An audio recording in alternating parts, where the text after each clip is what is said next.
What up, everybody? What up, everybody? What's up, everybody? Welcome back to another episode of AC Reviews the World. I am your host, AC the Engineer, and we are at episode 224. Let's give it a round of applause, y'all. Let's give it a round of applause.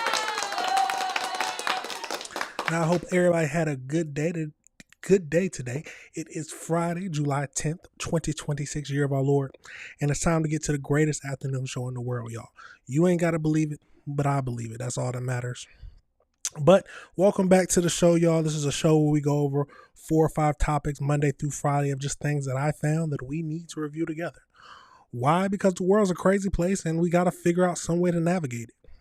Now, I'm never going to say I'm always right. I'm never going to say I understand everything, but I'm willing to talk about it. That's what's wrong with the world today. So if you disagree with anything I say, please leave a comment, leave a dislike, whatever you want to do. Let's just talk about this type of stuff. That's how we learn and that's how we move forward. And if you like this type of content, y'all, the best way, and the only way I ask you to show your support is hit that like button, hit that subscribe button, and hit that notification bell, y'all. But you know how I like to do it. Let's jump right into it. But first, we got some updates we're going to go through in a couple cases. So the first topic we're getting into today is we got updates on the Siders child abuse case, the tragic scene where 16 children were rescued from an Ohio home. And it seems we're going to do a deeper dive into the mother, Elizabeth Sider, and see exactly what she is about. She's wanting to see her children again, and the craziness of having 16 children or 17 children in less than 16 years. Something like that is crazy. But let's get into it, y'all, and see what we can find out. Remember, y'all, if you disagree with anything I say, let's leave a comment. Let's talk about it. State of Ohio will consider investing $1 million to support 16 children rescued from a home in Vinton County. According to two people familiar with the request, the Department of Children and Youth is in the process of filing a late agenda item to request $1 million to support the children, all between the ages of 17 months and 18 years, with foster care placements and court proceedings. Filing is going to the state controlling board, which is expected to approve the award at the next meeting. Olivia Weil, the Ohio House Republican spokesperson, says they are having discussions with the DeWine administration regarding funding support. In the meantime, in a new court filing, Elizabeth Siders, the presumed mother of who is arrested in connection to the alleged child abuse, says her number one wish is to be reunited with her children. On Wednesday, her attorney, J. Thomas Stolley, requested a recognizance bond that would allow her to leave jail with stipulations. Stolley said Elizabeth has no known criminal history and the court has no indication she would be uncooperative with law enforcement. Elizabeth, along with Gary Siders Sr., Gary Siders Jr., and Christina Siders, are all facing 16 counts of child endangerment. All pleaded not guilty during an arraignment. First things first, I don't think you can let her be reunited with the children until the investigation is done. First of all, if every single person is under child abuse, invested under a child abuse charges, you need to do a full investigation to see if she was really involved or she was truly a victim herself. But let's get over into this next video. For breaking news right now at 6, we're learning new details about the Vinton County investigation and more details about Elizabeth Siders, one of the 4 suspects charged with 16 counts of child endangering, and the woman attorneys believe is the mother of all 16 of those children removed from the Hamden house last week. 10 TV first told you about this story last Tuesday, and at the time, Ohio Attorney General Andy Wilson described the situation as, quote, pure evil. The next day, authorities said this about the conditions inside that house. Most of our livestock was kept in better conditions than the children. But in the past hour, Elizabeth Siders' attorney says there is much more to this story. 10 TV's Carla Rogner spoke to him and joins us now in studio with what we're learning about this, Carla. Yeah, Tommy Stolley is the attorney appointed to Elizabeth Siders. I talked to him after he visited her in jail this afternoon. He said today she shared more information about her children and told him they were all born in hospitals. He says that he takes issue with comments authorities made calling those conditions inside the home pure evil and wanted to dispel some of the rumors. Here's some of our conversation. Is it your understanding that the kids were forced to stay inside? I don't think we've seen any evidence to prove that. There's been no evidence to suggest that there were any restraints in the home, that the children were locked or forced to remain in the 12 by 12 room. I think this is one of the things that's been really sensationalized on the internet. Is it your understanding that she wanted to be pregnant this many times and give birth to this many children? So what she's told me repeatedly is that she and Gary wanted a big family. I don't know if they wanted a family that was this big, but they repeatedly said, she's repeatedly said to me that she wanted a big family. She said that kids are a gift from God. Has she talked to you about how the kids were treated at all, how they fed them, or what the dynamic was like inside of the home? Absolutely. So quite honestly, when I go into the jail, I've been there 3 times. Every time I go there, we end up talking about the kids for a significant portion of our visit. What she tells me is that the kids had phones. Some of them had social media, the older kids. I don't know how active they were on that social media, but she tells me that they had little inside jokes. And I think the big thing with that is it doesn't jive with the way that this case has been characterized in the public. Because when you use language like feral kids, you're imagining people that have been isolated away from human contact. People who have never interacted with any sort of social media, with the internet, with humans outside of their own home, or even humans in general, who are completely lack the ability to use language. There's nothing to suggest that that is the case here. Now, this is a big jump from what we originally heard from the news reports. It talked about children being locked in a 12 by 12 room, forced to stay in there for at least 4 years, never leaving. They never mentioned anything about cages or anything like that. But it was our understanding that even the police sheriff said that they were living worse than livestock. So that points a big picture into our minds. And if they say that the smell alone would drive anyone crazy, is that not a form of abuse themselves? Even if they could leave the room, is that not a form of child abuse or child endangerment? But let's keep going into this. So the kids can communicate. That's my understanding, yes. Now, the attorney told me that Elizabeth has been receiving care packages from people while she's been in jail. He has filed a motion requesting Elizabeth be released on a recognizance bond. Right now, she remains in jail alongside her husband, Gary Jr., and Christina Siders. Yolanda? All right. Thank you, Carla. And tomorrow night at 6. It's a crazy case, but let's keep going one more. Well, that's right, guys. As I said, I reviewed 15 birth certificates of the 16 victims and 2 death certificates of the twins born in 2022. All records state suspects Elizabeth Sider and her husband, Gary Siders Jr. as the parents. In fact, that same midwife delivered 6 of the children, 2 born when Elizabeth was legally a child herself. According to the law, is neglect subject to mandatory reporting? Abuse, neglect, and dependency. Health professionals in Ohio must contact police or children's services if they suspect child abuse. I obtained records for 18 children that list Vinton County suspects Elizabeth Siders and Gary Siders Jr. as mom and dad. Their first was born at Holzer Health Systems in Gallia County when Elizabeth was just 15 years old. And at least to report it and let the police investigate it. At that point, legal expert Ron O'Brien says a mandated reporter should be questioning statutory rape. It would be, as you say, a giant red flag that should warrant further inquiry by both the healthcare professional and the police agencies. Right. Now, I'm not sure because I feel like at 15, she was already married to him. So that might have circumvented the whole statutory rape thing, which is still a crazy thing in general. But let's keep going. Records show Elizabeth then gave birth to 9 more babies at Holzer over the next decade and a half. O'Brien says that number of children alone should have prompted more questions. How are you taking care of the children?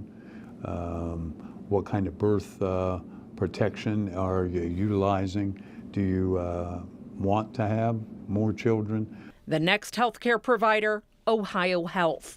Records show Elizabeth Siders gave birth to conjoined twins at Riverside Methodist Hospital in Columbus in 2022, extremely premature. They died after an hour due to respiratory failure. Doctors at Ohio Health O'Bleness Hospital in Athens County delivered another set of twins in 2024 and a fourth set in 2025. I asked Ohio Health reps if they contacted Children's Services. They responded, because of federal privacy laws, we aren't legally allowed to share private health information on any patient without their consent. Athens County Children's Services also cited confidentiality when I asked if they acted on any tips. Now, it's a weird scenario in general. Do you think that they should have been asking questions with this many births? Asking questions about how you're taking care of them, where they're staying at? Is it their right to ask those questions? And should they be allowed to? Let's keep going. I also pressed the Vinton County prosecutor. Was there any mandatory reporting, especially by hospitals or medical officials? Yeah, I can't address that, sorry. While O'Brien says no criminal laws may have been broken if no reports were made, I asked about any civil liability. They could be, and certainly it warrants further inquiry. I asked our legal expert if missing any prenatal or post-birth appointments could be considered neglect. O'Brien, a former Franklin County prosecutor, tells me investigators are likely issuing subpoenas for all of those medical records right now. On your side, I'm Chief Investigator Lisa Ronte. I don't know if that can be the case if you miss prenatal visits. Because I feel like I'm not an expert 100%, of course, or not any percentage at all. But if they can allow it to skip out on vaccinations, is that not the same thing as skipping prenatal visits? It puts, at the end of the day, I believe they lie heavily on the parents' rights to be parents and decide what medical treatments they get. But let's get over into the AI breakdown, y'all, just to see what else we can get from this situation. It's a tragic situation, and we need to figure out more about this. So let's get over into it. So let's see. Oh, where did they go? Hold on. Wrong thing.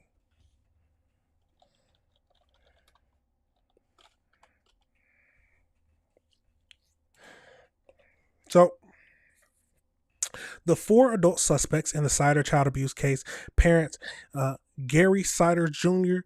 and Elizabeth Sider, alongside the grandparents Gary Sider Sr. and Christine Sider, have pleaded not guilty to 16 felony counts of child endangerment. The case stems from a June 30th raid of their Ohio home, where authorities rescued 16 children ages 18 months to 18 years who were discovered living in severe squalor. So all 4 defendants officially waived their preliminary hearing, shifting the case over to a grand jury for eventual indictments. Legal analysts estimate that the case could take a year or longer to reach a trial. The 73-year-old grandpa suffers from medical emergency and fell while being transported to a hearing after doctors in the Athens determined he required advanced treatment at a large specified hospital. A judge modified his $300,000 cash bond to a recognizance bond. The county prosecutor clarified that keeping him under county custody would have potential bankrupt the small county medical budget. If released from the hospital, he must wear a GPS ankle monitor. We know that Senior's defense attorney has requested a formal competency evaluation to explore the potential defense of a not guilty by reason of insanity. Elizabeth Sider, so the defense attorney for the mother, has filed motions to lower her bond so she can be released, saying that she is distraught and wants to reunite with her children. The remaining 3 defendants are still held on that $300,000 bond. Like I said before, we need to do a deep dive and figure out if she's truly a victim, or if she had a hand in this, and how bad the house truly was. See, because we got her defense attorney saying that it wasn't even that bad. Or I'm assuming that's what he's trying to say. But then you have cops and people like that who said it was a monstrous sight, a sight that people won't forget. And no one should be living like that, living worse than livestock. So due to the strain on the rural county local resources, the acting Ohio Attorney General and the former Franklin County prosecutors have signed on a special prosecutors to assist the case.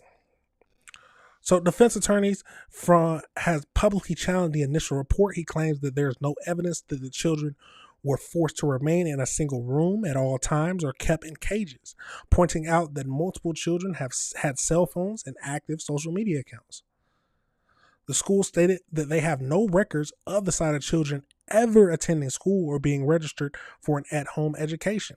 While state lawmakers have called the scenario a total failure of the homeschooling narrative, investigators are still verifying whether the children received any form of education, noting that some of the victims lack basic speech skills. Now, I wonder if it was a poor education thing or was a developmental issue. A developmental issue. So the marriage records show that Elizabeth married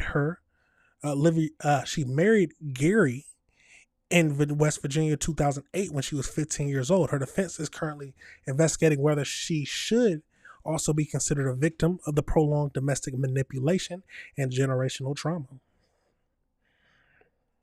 So as we know from just the past research that we have done, they did grow up together. So all 16 children remain in the custody of Ohio Department of Jobs and Family Services. Immediately following the rescue, 2 children were airlifted to the trauma centers. The Ohio Attorney General and local authorities heavily pushed back against the online misinformation. They explicitly stated that there was no evidence of human trafficking ring. Furthermore, state officials confirmed that the highly circulated online image showing the children locked in cages were completely AI generated and fake. Yeah, we seen the initial reports that the police gave and never mentioned about cages. People asked about that specifically. But people will still run with something that they saw and didn't do their research on. Overall, this is a tragic situation, and we have to do more research before we let the mother out in general. At least that's my thinking. See if we can truly consider her a victim or if she had a hand in this whole crazy situation. And we need to truly know what was happening in the house. But the real question is, it sounds like they weren't in school at all. So should they be, is that in itself child endangerment or child abuse? And should they be held liable for that? So crazy situation, y'all, but let me know your thoughts and let me know if you disagree with anything I said. We're going to pivot now into our next topic we got to get over into. And we got to go back over to the mysterious death of Nolan Wells, where his parents are finally speaking out. They was on Good Morning America and all these other shows. So we're going to get over into one of the interviews and see what they have to talk about and just any more information that we need to know about this investigation. Remember, y'all, if you like this type of content, hit that like button, hit that subscribe button, and hit that notification bell. So let's get over into it and see what we can find out, y'all. And this morning, we're focusing on the desperate search for answers in the mysterious death of 18-year-old Nolan Xavier Wells. He didn't return with friends after a 4th of July boat trip to a Mississippi island. Wells' mother reported him missing that very night. But tragically, a few days later, his body was found. Now, there are a lot of questions about what happened to him, and his family is demanding answers. Nolan's parents, Christine and Elmore Wansley, and their attorney, Ben Crump, are joining us now in studio to talk more about this. Thank you both and Attorney Crump for being here under these especially difficult circumstances that no parent ever wants to live through. Christine and Elmore, can you help us understand what your understanding is of the timeline and what questions you both still have about what actually happened to Nolan? So he basically, the night before, all the boys got together, stayed the night. 4th of July, they launched the boat. They went to the island, and that was that. I was expecting hey, we're back, like he normally does. didn't happen. Get a phone call around 11, 4th of July. Hey, have you talked to Nolan? And I'm like, no, where is he at? So then my friend Tashima was so helpful in tracking his phone down because everyone was looking at the Snapchat location because all the kids follow each other. But I was looking at Life 360 and I'm like, well, I don't understand because I'm literally looking at his phone like it's at someone's house. So thankfully my friend did go grab the phone for us as we were kind of doing the other part of it, which was notifying, the local authorities, trying to figure out who we needed to speak to do the missing persons report, because I know that needs to be done as soon as possible, especially when we're talking about water. We wanted to make sure that we could try to find him, and that was the goal. So it sounds like that the friends didn't even immediately come to her with the phone. I wonder how much time passed when they left the island or supposedly left him alone and then back at home with his phone. Let's keep going, though. Who called you first initially, and how well do you know the people that Nolan was hanging out with that day? How familiar are you with them and their families? So their families, we have not met. Warren was the one who made the phone call, and he did contact the Coast Guard as well, which I know there's some discrepancies now with that. But he did contact them, and I was going back and forth with the Sheriff's Department and the City of Ocean Springs. Who do we talk to? So then it turned into I had to contact DMR, and DMR took the information, but then reverted me back to Ocean Springs Police Department. So it's kind of like, where do we go from here? So Jackson County basically was like, hey, we're gonna take it over. We'll go ahead and do the report. Well, the mother of one of the boys who was with Nolan apparently posted on social media that Nolan made a decision to stay on the island and then return inland later with another group of friends. Were you made aware of that plan beforehand? Is that something that Nolan would have done or would do often? No. No, he wouldn't. Nolan was always taught to stay with the group. If you leave with me, you come back with me. So that I don't understand. And with me being a parent, if I was in that situation, I would have told him, you're going to get back on this boat with me because I don't want to have to answer to your parents if something happened to you. Right. So you're going to get on the boat. And if you still don't want to get on the boat, someone give me a phone so I can make a phone call to get your parents on the phone so they can tell you to get on the boat. But at no time will I leave someone else's child especially on the island. So you think he got left behind then? Yes. I don't. Now let me say something. I'm not gonna stop it too much, but just thinking realistically, I don't know. Yes, most friends would try to argue with their friend, tell them to come on back with me. But I don't know about calling the parents. I'm truly thinking that I don't know about calling the parents. I don't know if any 18-year-old friend group like that would call the parents in this type of situation. But you might feel different. Let's keep going, though. I believe he decided to stay on the island by himself. It just doesn't, that's not his character. Attorney Crump, you have a lot of questions about what happened, ranging from the fact that the police very quickly declared that they didn't see any evidence of foul play, but then said that they were now investigating, to the timeline, the idea of where the phone could potentially be. Help me understand. Vlad, there are so many glaring contradictions, and that's why so many people all across America are chiming in saying this is not adding up. I mean, you have them saying he was talking to a young lady, and she said that he said, I'm going to get back on the boat with the boys. Well, the boys say he said that, no, I'm going to stay with her. I mean, which is it? And then on top of that, you talk about this video that's out there that shows this apparent argument going on where Nolan says, where's my freaking phone? What are you freaking doing? And then his phone turns up missing. I don't know any 18-year-old, if you go with their story that he said he was going to stay behind, I'm going to leave my cell phone behind. It's not adding up. And so those are the things that his mother and father are saying, We're not accepting this. He was a college athlete. He was in superb shape. And so he's a good swimmer. And you see the video of all those people out there. If he's drowning, nobody's going to help. But the video that you're talking, sorry, now, the video that Yeah, hold on. Before they get into that, I couldn't hear that in the video. I couldn't tell who was talking. We might need to go back and listen to that video. you're talking, go ahead. I was going to say, you reposted that video. Now, the Jackson County Sheriff's Office, they are calling for people to send in any videos or anything that they may have seen. What are they communicating with you about the investigation and what they are getting from people?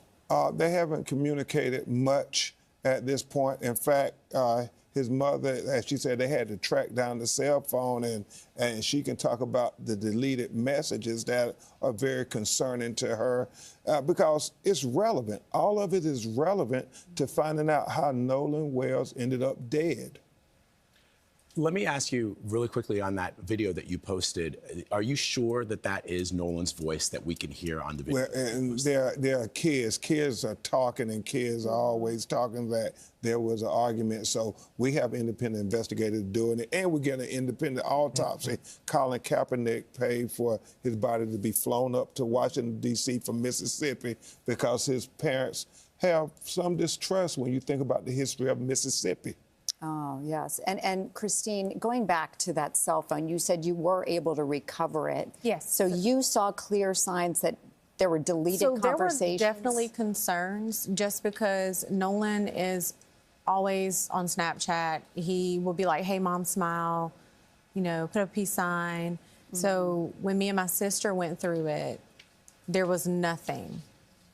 There were no saved videos. There was nothing in there. She went to the secondary account.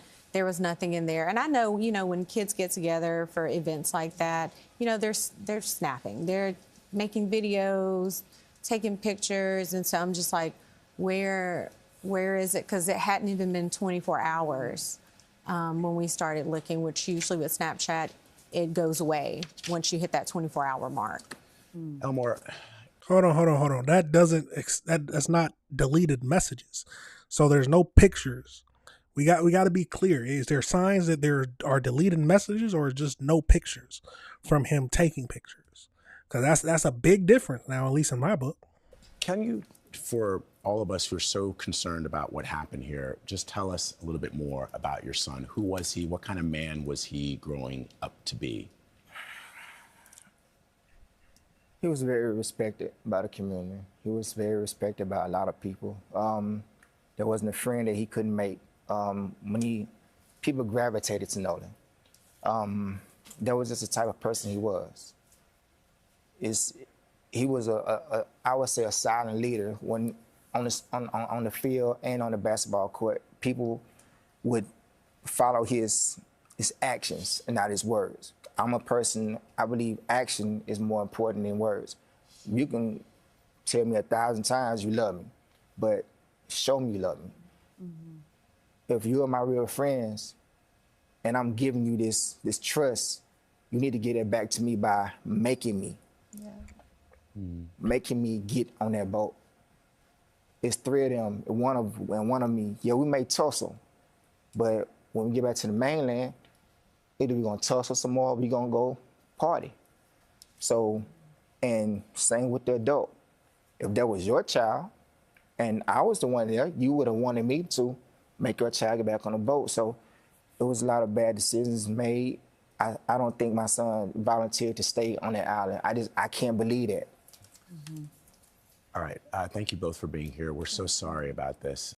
This is a tragic situation no matter how you look at it. But the real question is, did they leave him? Or did something more nefarious go on? Let's get over into the next video and see what else it tells us.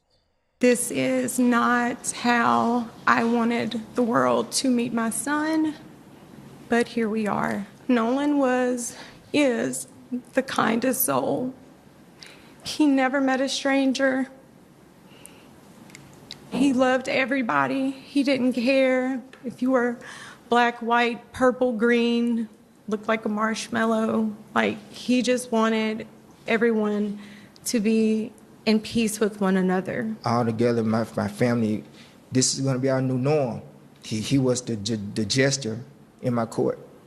And yeah, he will be missed greatly, not by us, but by the whole community. He was just a special kid.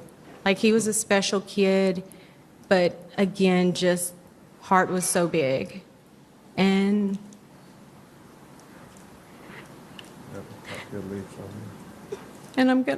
we're gonna miss him dearly. It's a lived experience for many Black Americans that oftentimes when our children are killed in highly questionable situations, that there is this notion that, oh, it was nothing wrong, no foul play, let's just sweep it under the rug. Well, we refuse to sweep it under the rug. We refuse to just let Nolan Wells' death be in vain. We're going to make sure that we get to the truth, the whole truth, and nothing but the truth, because Nolan deserves it. Convicted of sexually abusing It is a truly tragic scene. Let's get over into this AI breakdown, y'all, just to see what else it tells us in this whole case. Let's get over into it. So as we know, the investigation into the death of 18-year-old Nolan Xavier Wells, a college football player whose body was recovered off of Horn Island in Mississippi following the 4th of July boat trip, has intensified significantly. On July 10th, Nolan's parents, alongside the prominent civil rights lawyer Ben Crump and Reverend Al Sharpton, held a major press conference in New York.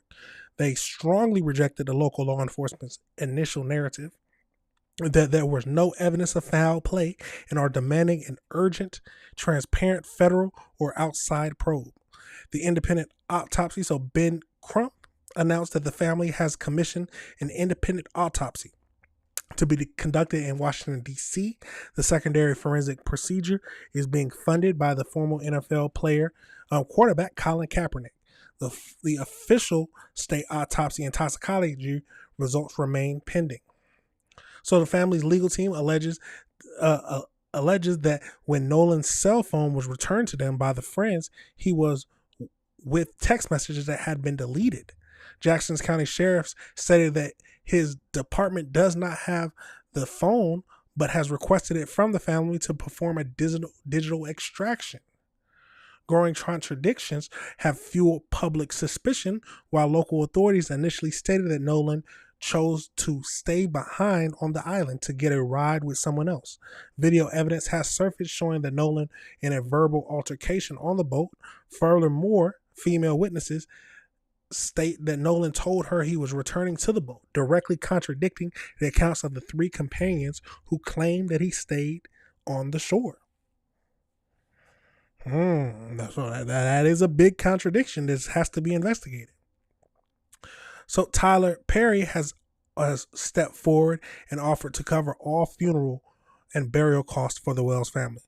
So here's a breakdown of the timeline. We had Nolan traveled on July 4th. He traveled to Horn Island with his three friends. The friends returned to the mainland without him, leaving his keys and cell phone behind. His mother reported him missing around midnight. After a multi-agency search, a U.S. park ranger discovered Nolan's body washed ashore on the northwest tip of the island.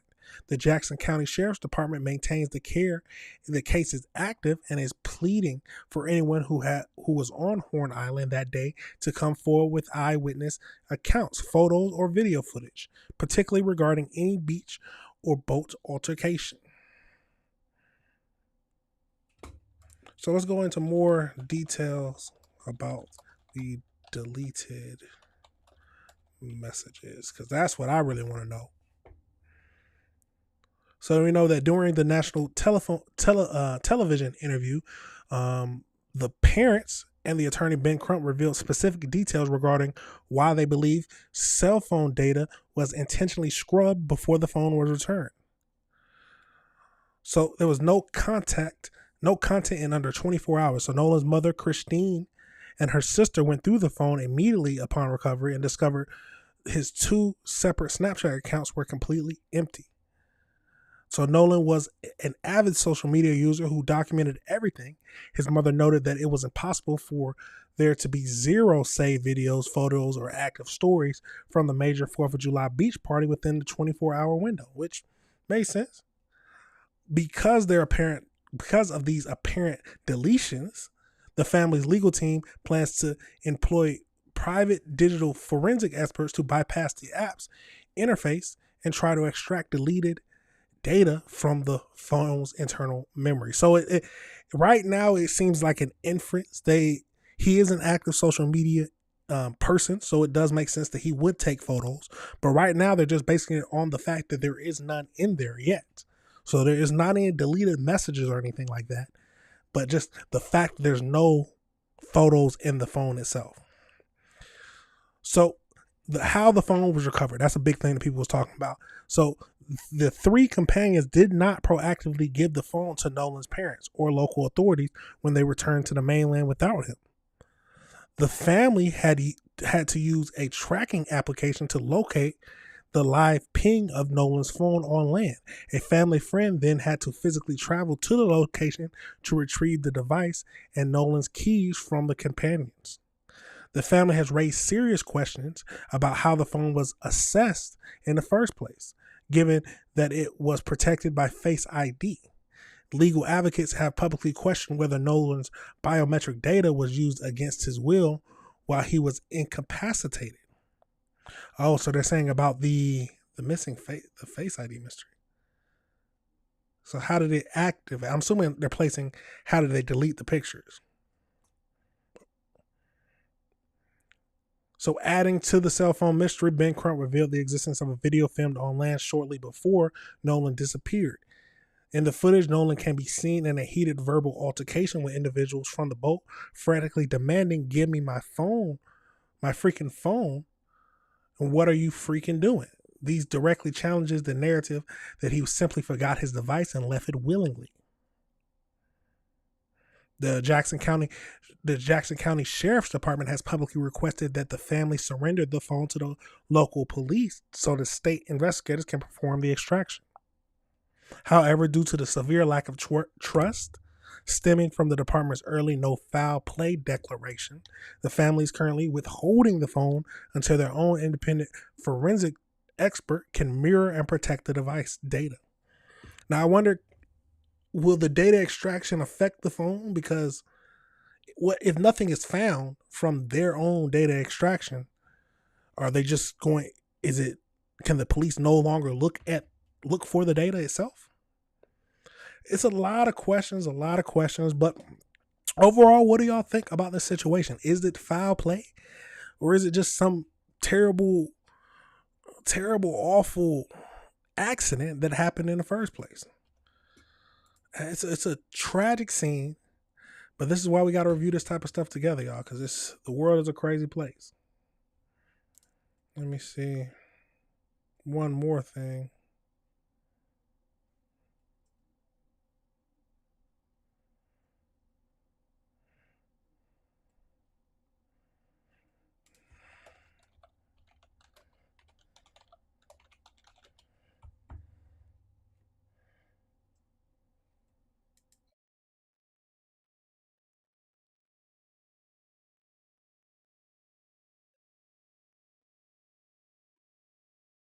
Yeah, I can't hear anything.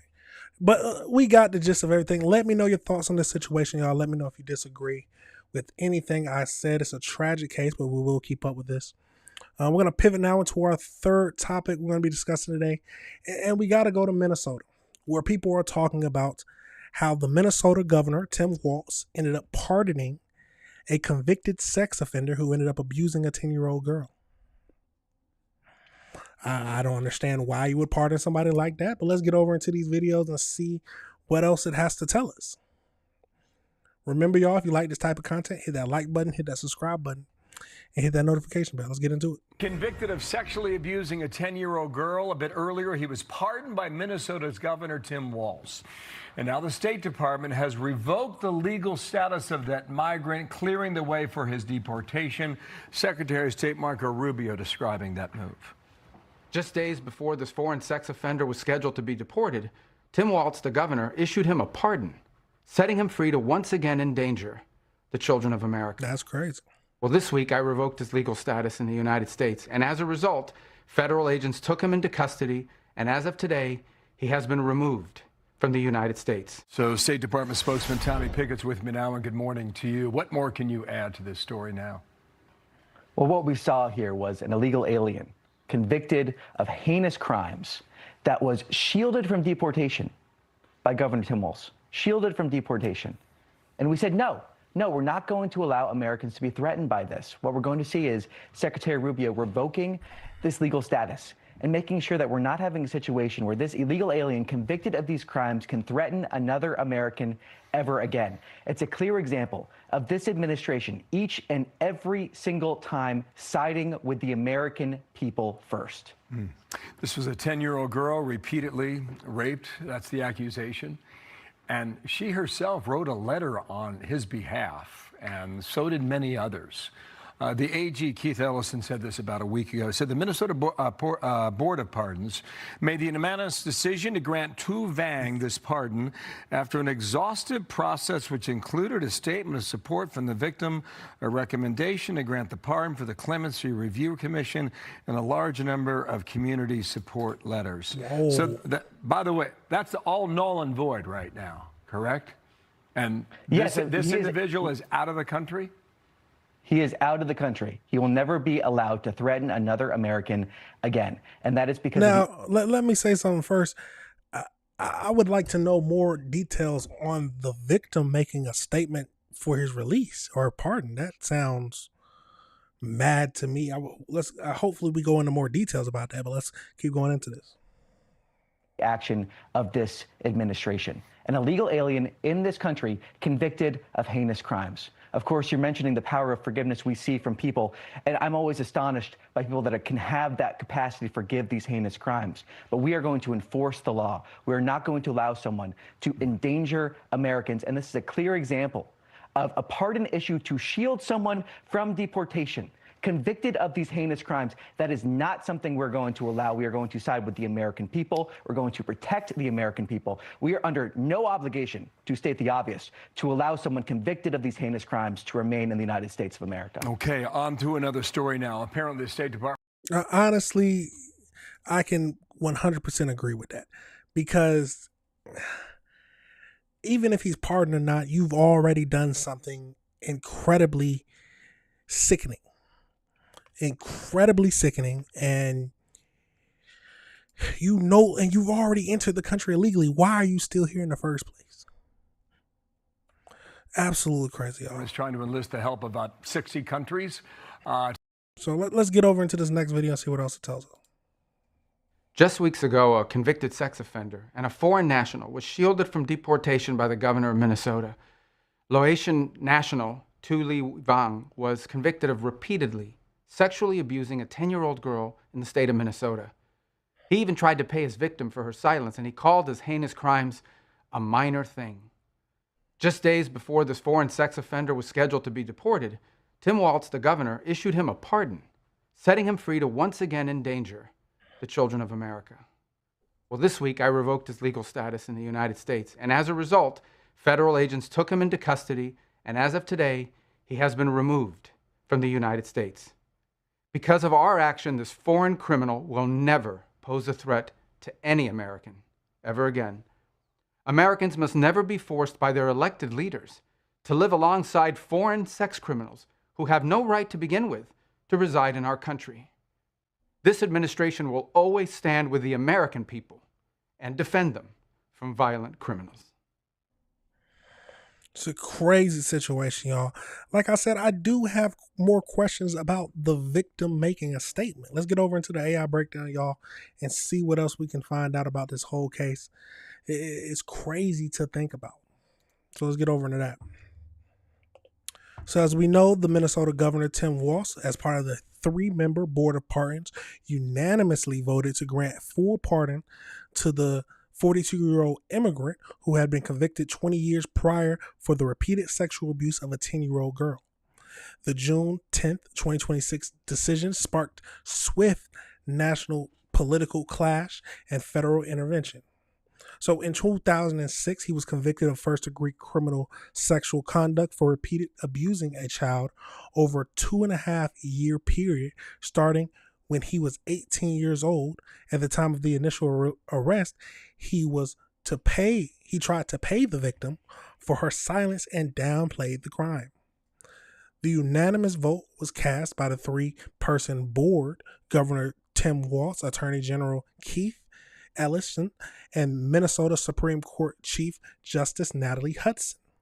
So the board members stated that their decision followed an exhaustive review heavily influenced by a letter from the victim, now an adult, who explicitly forgave Yang, testified to his rehabilitation, and requested a pardon so his family could remain together. Vang also submitted numerous community support letters and expressed deep remorse during the hearing. So he is a man was originally born in a refugee camp in Thailand, came to U.S. in 1994. His legal status was stripped in 2006 following his conviction, making him subject to final deportation order. He sought the pardon specifically to clear his record and block federal removal proceedings.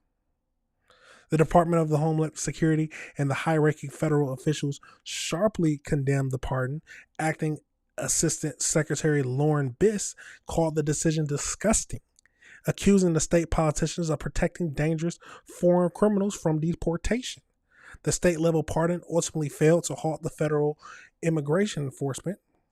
So the U.S. Secretary Marco Rubio formally revoked his legal U.S. status. Following the revocation, Immigration Enforcement, Custom Enforcement took him back into federal custody. On July 10th, DHS announced that he had been officially deported and flown to Laos. While the federal officials stated that the intervention was necessary to bypass Walz's efforts to shield a sex offender, the Minnesota Attorney General office countered by stating that the state-level pardon does not legally override the federal immigration law or automatically restore his green card, asserting that DHS misinterpreted the pardon legal authority.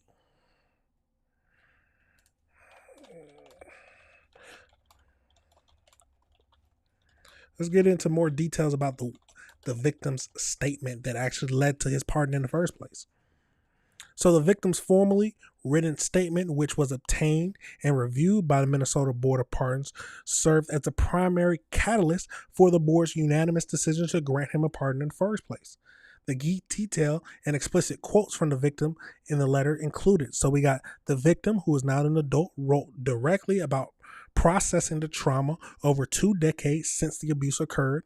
She stated, "What happened to me was wrong, but I have had many years to think about this and have made my peace with it. I forgive him." Okay.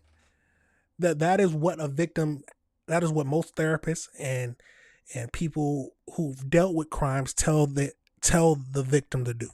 Eventually they'll get to a point where they forgive them. That is what God tells you to do, forgive.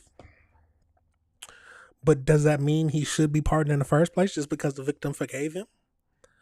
She actively vouched for his personal reform since 2006 conviction. She noted he is not the same person now.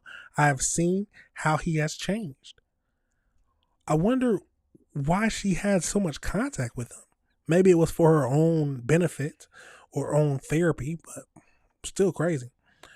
So a central focus of her statement was an explicit plea to the board to grant the pardon so he would not be separated from his wife and 6 children through federal deportation. She actively urged the board to approve clemency for the sake of his family's stability. Hasn't he been in jail for the longest time?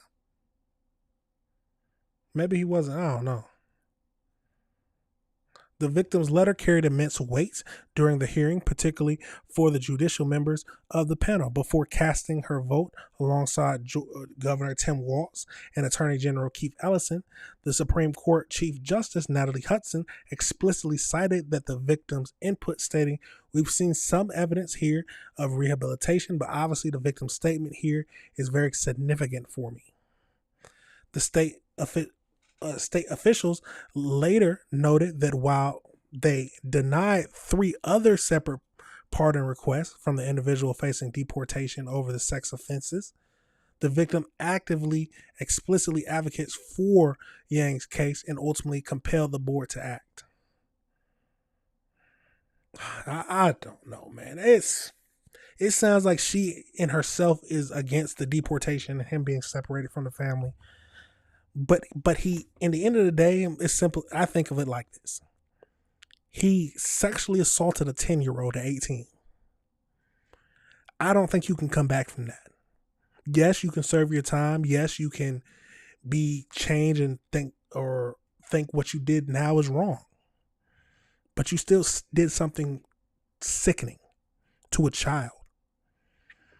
So, and your consequence is deportation. Especially if you were when your legal status has been revoked, that is the consequences of your actions, and you need to face them. It's a crazy situation, y'all, but let me know your thoughts and let me know if you disagree with anything I said. It's a tragic situation. We're going to go over to one more video, y'all, that we're going to be talking about today. And it's a crazy one. It's truly crazy. Just one video is the only video I could find of it. But we have a mother who ended up holding a man at gunpoint while her daughter ended up stripping a man's air conditioning unit. World is truly crazy, y'all. The world is truly crazy. Let's get over into this and see what we can find out about this whole case. Luckily, it sounds like that he didn't have anything happen to him other than getting robbed, but a mother and a daughter? Absolutely crazy. Daughter are in jail. They're accused of robbing a man at gunpoint inside his own house, all while stripping his air conditioning unit for scrap metal. Channel 2's Michael Seiden, live now in Southeast Atlanta. So, Michael, police say the victim grabbed a hammer to fight back after coming face to face with an armed intruder.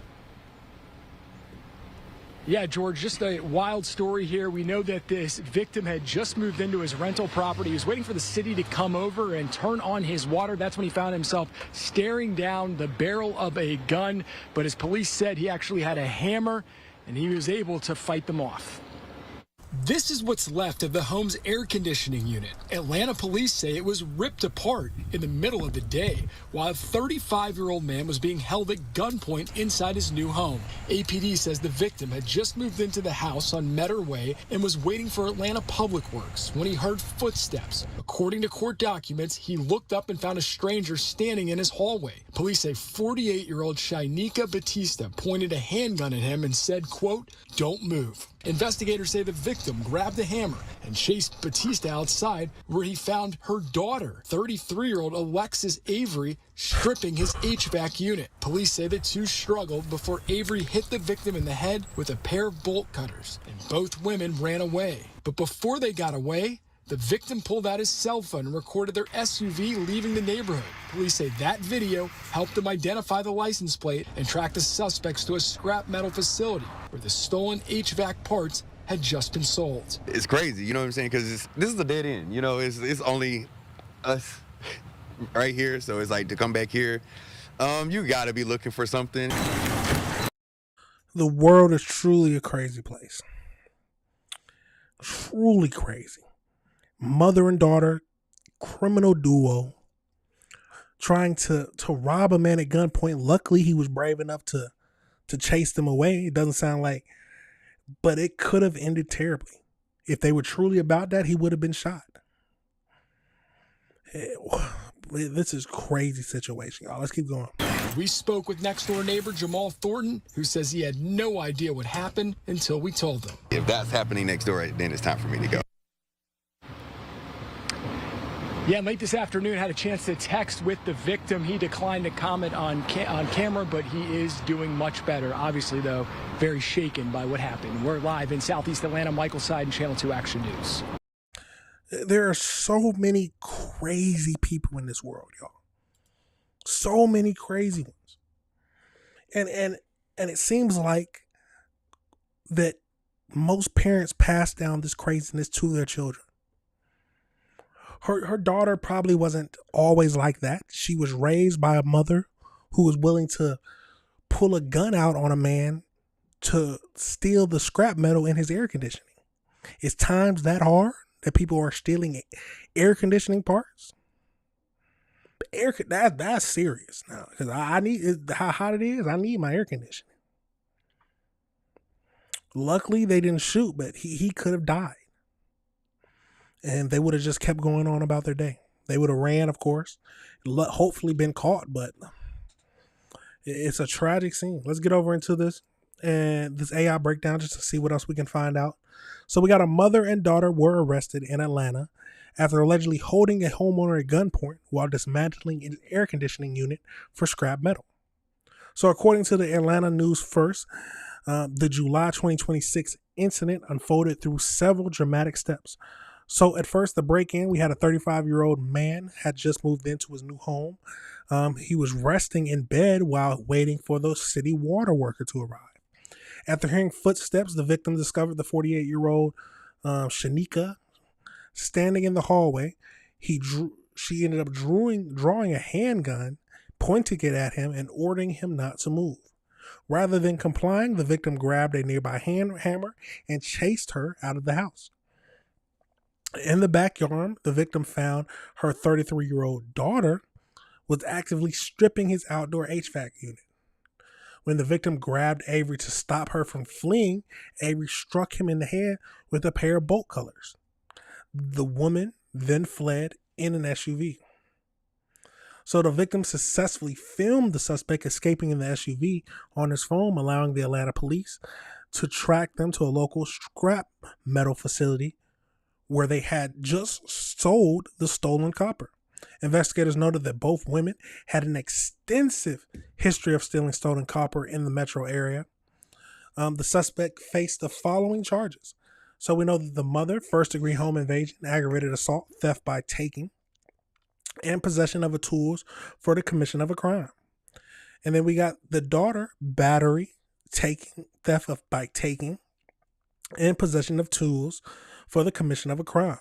A third woman, identified as the getaway driver, was also detained and questioned by police. Absolutely crazy, y'all. Any more details not mentioned?